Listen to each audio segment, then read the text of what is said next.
ल आज चाहिँ मैले चटपटे पोसिलो चटपटे खाना लगाएको। यो म आफैले लगाएको हेर्नु त कस्तो फलेको कि यो, कस्तो खालको है यो चाहिँ। गाजर मैले लगाएको यो।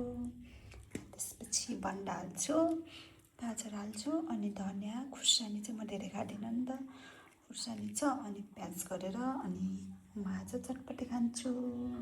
वाउ कस्तो राम्रो देखियो, चप गरिसकेँ मैले सबै।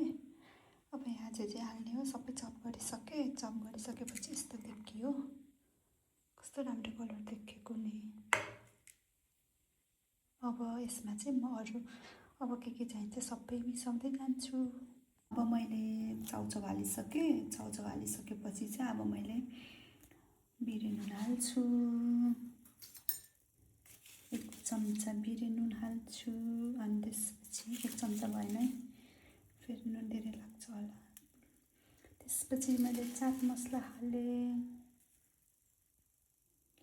चाट मसला चाहिँ अलि धेरै मनपर्छ नि त मलाई, त्यो भएर म चाहिँ धेरै हालिदिन्छु। अनि यतिको हालिसकेपछि चाहिँ अब यसलाई मिक्स गर्नु पऱ्यो। अब अमिलोको लागि मैले चुक हालिसकेको छु यसमा, चुक हालिसकेपछि अब फेरि यसलाई मिक्स गर्छु। अन्त सबै मिक्स गरिसकेपछि मेरो चटपटे यस्तो भयो, रेडी भयो। अब म चाहिँ यसमा टेस्ट गर्छु ल, कस्तो भयो।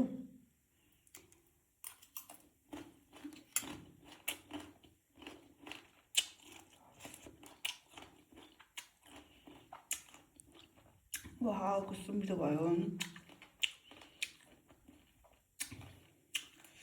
Thank you for watching, by.